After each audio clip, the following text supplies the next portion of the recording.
আপোনালোক সকলোৱে জানে যে আমাৰ বিমানকোট অঞ্চলটো আমাৰ যাক আমি বিমানকোট মণ্ডল বুলি কওঁ এই অঞ্চলটো জালুকবাৰী সমষ্টিত নতুনকৈ সংযোজন হৈছে আৰু যোৱা ৬-৭ মাহ বিশেষকৈ লোকসভা নিৰ্বাচনৰ পিছৰে পৰা এই নতুন অঞ্চলৰ ৰাইজৰ লগত মই চিনা পৰিচয় কথা বতৰা সমস্যাৰ বুজ ল'বলৈ চেষ্টা কৰিছোঁ।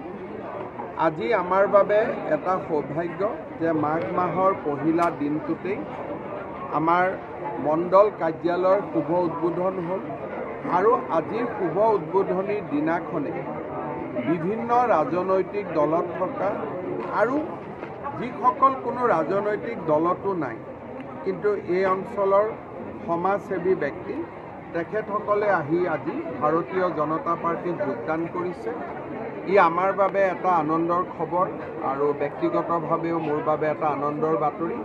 মই আশা কৰোঁ যে আগন্তুক বিধানসভা নিৰ্বাচনৰ আগতে আমি এই অঞ্চলটোত এটা অতি শক্তিশালী সাংগঠনিক ভেটি গঢ়ি তুলিব পাৰিম। আগতেও এই সমষ্টিটোৰ ৰাইজৰ বিজেপি দলৰ প্ৰতি যথেষ্ট মৰম আছিল এই অঞ্চলত। এই মৰমটোকে আৰু অধিক বৃদ্ধি কৰিবৰ বাবে মই চেষ্টা কৰিম। যেহেতু ইতিমধ্যে জিলা পৰহি দিনাখন 17 তাৰিখে আমাৰ ৰাজ্যিক সভাপতি নিৰ্বাচন প্ৰক্ৰিয়া সম্পূৰ্ণ হ'ব। অহাকালি নিশা 7 বজালৈকে মনোনয়ন পত্ৰ দাখিলৰ সময় থাকিব। যদি এখন মনোনয়ন পত্ৰ থাকে তেতিয়াহ'লে আমাৰ 17 তাৰিখে 11টা বজাত তেখেতক সভাপতি হিচাপে ঘোষণা কৰা হ'ব যাৰে নামাংকন পত্ৰ থাকে আৰু যদি নামাংকন এখনতকৈ অধিক থাকে তেতিয়াহ'লে আমি তাক আমাৰ যিসকল ষ্টেট কাউন্সিলৰ মেম্বাৰ নিযুক্তি হৈছে তেখেতসকলৰ ভোটদানেৰে আমাৰ সভাপতিজন নিৰ্বাচিত হ'ব। কিন্তু আমাৰ দলৰ পৰম্পৰা অহাকালি আমাৰ ৰাষ্ট্ৰীয় সাধাৰণ সম্পাদক সুনীল বানচালজী আহিব, সম্বিত পাত্ৰ আহিব আৰু আমাৰ প্ৰভাৰী হৰীশ দ্বিবেদী আহিব।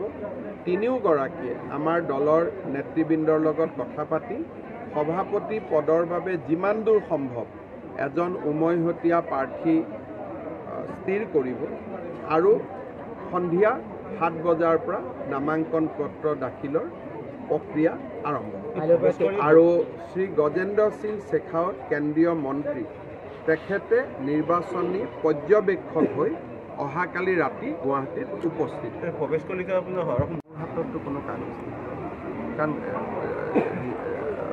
যিখন পেনেল মানে মই তেওঁলোকৰ বিশেষ কথাটো নাজানো কিন্তু মোৰ হাতত কোনো চিঠি পত্ৰ অহা নাই গতিকে মই কমেণ্ট দিবৰ কাৰণে দিগদাৰী। বৰ্তমান তাৰ আপডেট কেনেকুৱা ধৰণৰ আছে? তাৰ এতিয়া আপডেট তাত পানী প্ৰত্যেক দিনাই প্ৰায় 18টা মেচিনেৰে পানীটো ডি ৱাটাৰিং কৰিব যত্ন কৰা হৈছে কিন্তু প্ৰত্যেক দিনাই 1 ফুট কৰিয়ে পানী কমিছে। তাৰ পৰা এটা আন্দাজ কৰিব পাৰি যে তলত কিবা পানীৰ খুঁটি আছে যোনে নেকি পুৰণা পানীখিনিৰ জেগাত নতুন পানী যোগান ধৰি আছে আৰু এতিয়া দেখা গৈ আছে যে পানীটো আগত কলা আছিল এতিয়া পানীটো পৰিষ্কাৰ হৈ গৈ আছে। তাৰমানে তলত নিশ্চয় নতুন খুঁটি আছে।